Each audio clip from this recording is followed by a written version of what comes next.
एक समय में हमारी दुनिया में डायनासोर का राज था। वे चलते थे जहां हम चल रहे हैं, इसी हवा में सांसें ली, इसी धरती पर लड़ाइयां लड़ी। इन दैत्याकार बड़े विचित्र डायनासोर ने करीब 14 करोड़ सालों तक इस धरती पर राज किया।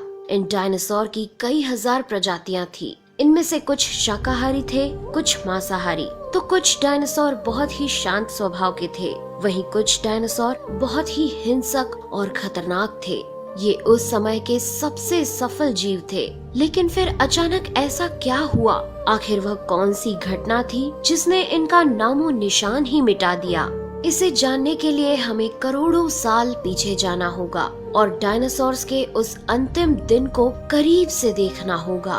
तो आइए चलते हैं आज से 65 मिलियन साल यानी कि 6 करोड़ 50 लाख साल पीछे। आज से करीब 6.5 करोड़ साल पहले धरती पर मौसम सामान्य था। चारों ओर सूरज की रोशनी बिखरी हुई थी।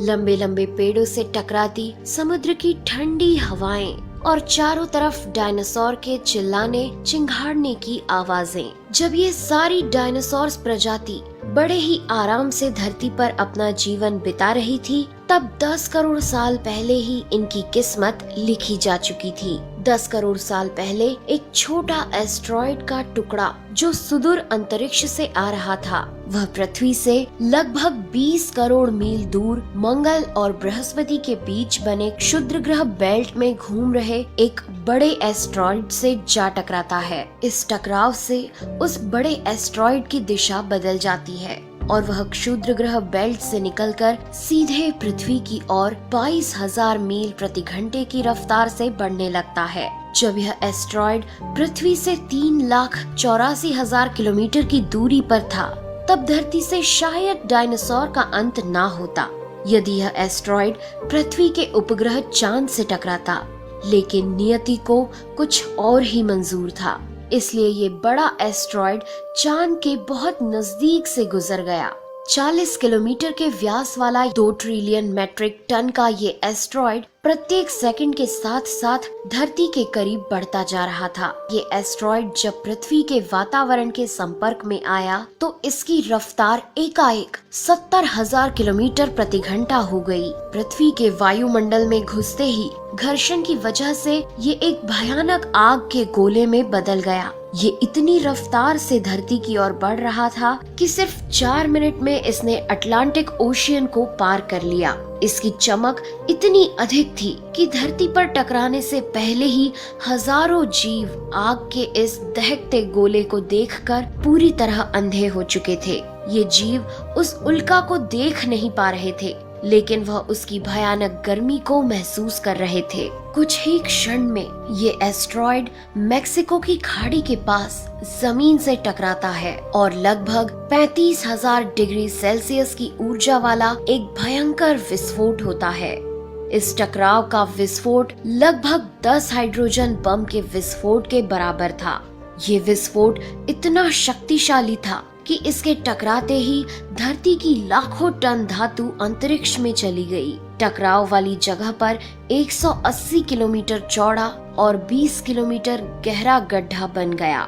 विस्फोट के कारण इस गड्ढे का सारा मेटल और पत्थर आसमान में धूल के बड़े बादल में बदल गए। 16 मिनट 40 सेकंड बाद जमीनी टकराव की वजह से धरती के अंदर चारों ओर 11.1 तीव्रता की भूकंपीय तरंगे उठने लगी। इस वजह से समुद्र में विशालकाय लहरों का निर्माण हुआ और एक के बाद एक सुनामी की लहरें चारों तरफ बढ़ने लगी। भूकंपीय तरंगों ने सभी सक्रिय ज्वालामुखियों को दहका दिया, जिसके कारण जगह जगह डायनासोर का विनाश शुरू हो गया। धरती के महाविनाश की प्रक्रिया आरंभ हो चुकी थी। इस भयानक विस्फोट में रेडिएशन की मात्रा इतनी बढ़ गई कि इसके 800 किलोमीटर के दायरे में आने वाले सभी जीव जलकर पूरी तरह राख के ढेर में बदल गए थे। इस महाविनाश में उड़ने वाले डायनासोर इन जमीनी खतरों से तो बच निकले, लेकिन ये तो महाप्रलय की बस शुरुआत मात्र थी। विस्फोट की वजह से जो लाखों टन मेटल, पत्थर और धूल अंतरिक्ष में गया था, वह ग्रेविटेशनल पुल के कारण ठीक 40 मिनट बाद आग के गोले के रूप में पूरी धरती पर बरसने लगे।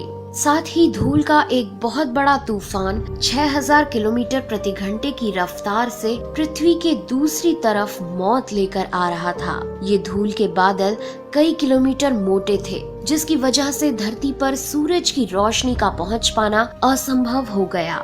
गर्म हवाओं का तापमान 100 डिग्री सेल्सियस से ज्यादा हो जाने के कारण धरती पर पेड़ पौधों की लगभग सारी आबादी जलकर खाक हो गई थी।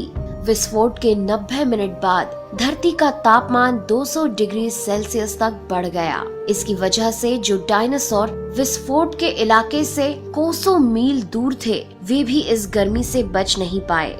इस महाप्रलय से धरती की कुल 90% प्रजाति पूरी तरह खत्म हो गई थी और जो 10% जीव धरती पर बच गए थे, उनमें से भी सिर्फ वही जीव जिंदा रह सके जिनका वजन 30 किलोग्राम से कम था। इसका कारण ये था कि इस महाप्रलय में लाखों की संख्या में जीव मारे जा चुके थे और पेड़ पौधों की सारी आबादी भी जलकर राख हो चुकी थी, जिसके चलते यहाँ जो बड़े और विशालकाय जीव जीवित बच गए थे, उन्हें भरपूर मात्रा में खाना पीना ना मिल सका। लेकिन ये महाप्रलय किसी अन्य जीव के लिए फायदेमंद साबित होने वाला था। धरती पर डायनासोर का अंत एक छोटी प्रजाति के लिए सुनहरा अवसर लेकर आया और वह प्रजाति थी मैमल्स की।